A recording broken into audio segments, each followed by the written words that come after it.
stelle ich dir eine ganz besondere Figur vor, die im gesamten türkischen bis islamischen beeinflussten Raum vom Balkan bis zu den Turkenvölkern in Zentralasien eine wichtige Rolle spielt. Sein Name ist Nasreddin. Je nach sprachlicher oder kulturellem Hintergrund nennt man ihn etwas anders. Mal Hoxha Nasreddin oder Mullah oder Mullah Nasreddin. Aber es handelt sich immer um den Protagonist Nasreddin. Möglicherweise hat es die Figur Nasreddin im 13. und 14. Jahrhundert wirklich gegeben, wo er als einfacher Prediger in Anatolien gelebt hat. Seine Geschichten, die mit Witz und Schlauheit Alltagsprobleme angehen, sind einfach lebendig und amüsant. Dort spielt er einmal die Figur vom Gelehrten, wirkt aber auch als Prediger, als Kaufmann, Ehemann, Vater und es gibt sogar Geschichten, wo er jünger ist und von seiner Beziehung zu seinem Vater erzählt. In unserer Kultur ist der Till Eulenspiegel eine vergleichbare Figur. Also, zusammengefasst, weiss man nicht recht, ist er ein Narr oder ein weiser Mann? Oder einfach ein weiser Narr? Habe ich dich gewundert gemacht? Dann los!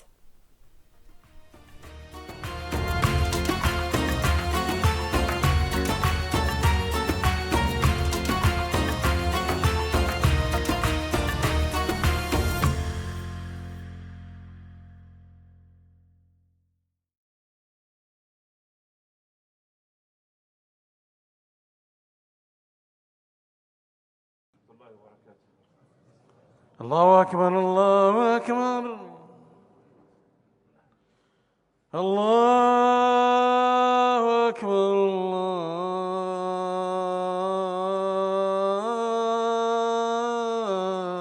الله أكبر. Der Nasreddin ist auch als Prediger bekannt. In der Türkei nennt man einen Prediger Hoxha. So hat sich der Hoxha Nasreddin wie immer am Freitag sich auf den Weg gemacht in die Moschee. Dort angekommen, steigt er auf die Kanzel und will von dieser Kanzel oben runter anfangen predigen. Da sieht er, dass nur ein einziger Zuhörer gekommen ist. Da überlegt er sich natürlich, soll ich jetzt für den einen predigen oder nicht? Während er aber noch am Überlegen ist, ergreift der einzige Besucher das Wort.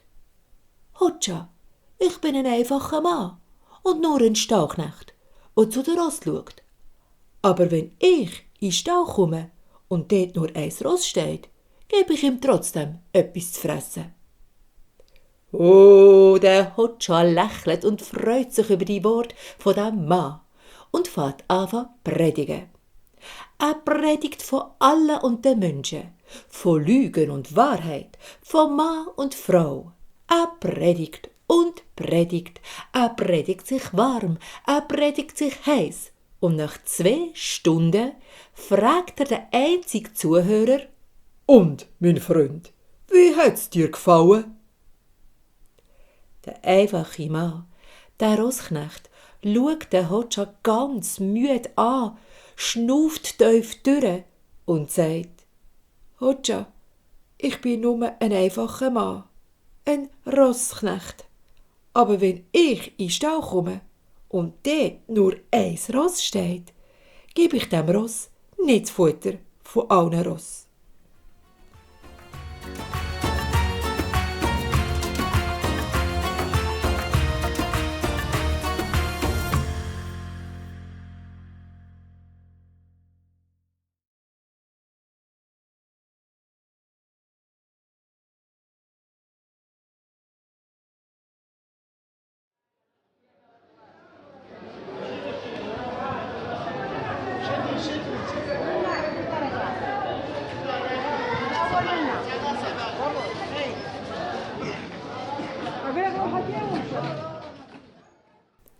Der Nasreddin reist gern.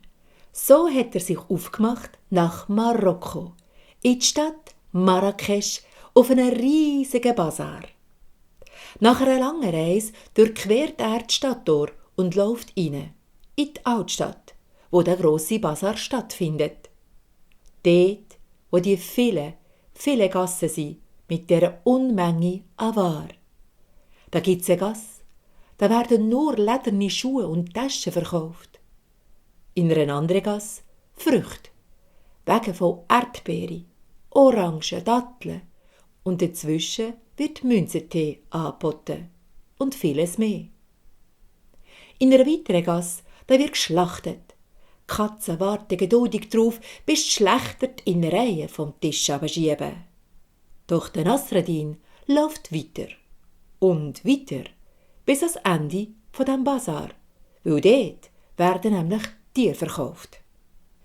Der Nasreddin hat nämlich auf dem Basar Esel kaufen. Dort angekommen, schaut er die Esel an, hinten, vorne, rundum, bis er sich nach einer Weile für 10 prächtige Tiere entschieden hat. Dann ist das Verhandeln losgegangen. Der Händler und der Nasreddin haben hin und her verhandelt, bis sie sich endlich einig waren über den Preis. Die nächste Herausforderung für den Nasreddin war, die 10 Tiere bis zum Stadttor zu bringen.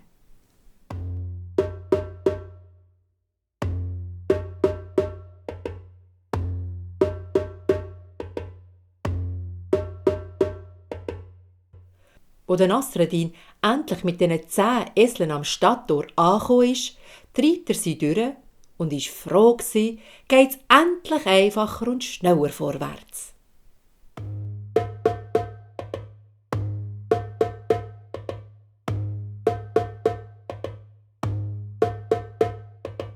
Als er so gelaufen ist mit diesen 10 Eseln, hat er plötzlich so einen Geistesblitz gehabt.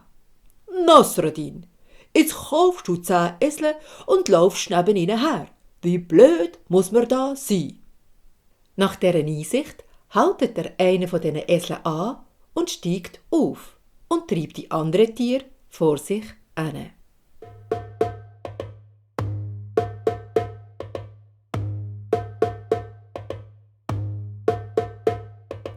Er war schon eine Weile unterwegs. Da wird er plötzlich kritisch. Auf dem Basar sind die Händler einfach Betrüger. Ich muss meine Esel unbedingt zählen, ob ich wirklich 10 Tiere mitgenommen habe. 1, 2, 3, 4, 5, 6, 7, 8, 9. Ha! Habe ich's doch gewusst. Wieder hat's ein Händler geschafft, mich reinzulegen. Das hat ihn so hässig gemacht, dass er abgestiegen ist und zur Sicherheit noch einmal nachgezählt hat. 1, 2, 3, 4, 5, 6, 7, 8, 9, 10.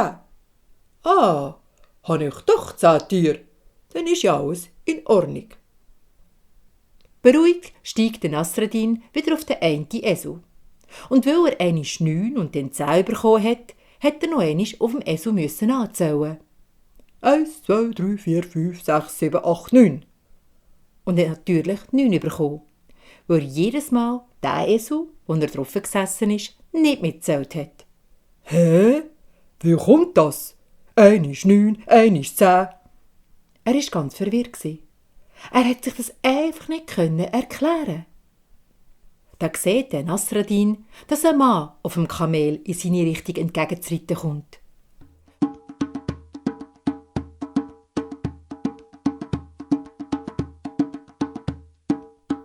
Wo der Mann auf dem Kamel dann beim Nasreddin eingetroffen ist, grüßt er freundlich. Salam alaikum! Alaikum salam, grüßt der Nasreddin zurück. Mein lieber Freund, ich brauche deinen Rat. Du musst mir helfen. Ich weiss einfach nicht, was los ist. Ich bin heute auf dem Basar und habe Esel gekauft. Wenn ich auf einem Esel sitze und den Tier zähle ich 9 Esel. Steige ich aber ab und zähle die Tiere wieder, bekomme ich 10 Esel. Ich kann es einfach nicht verstehen. Der Mann auf dem Kamel schüttelt nur den Kopf. Mein lieber Freund, es ist ganz einfach. Es ist alles eine Frage der Perspektive. Es kommt immer darauf an, von welchem Gesichtspunkt du das anschaust. Sitzt du auf dem Esel, zählst du 9 Esel. Steigst du ab dem Esel, zählst du 10 Esel. Und ich, wo dir entgegenzureiten gekommen bin, zähle 11 Esel.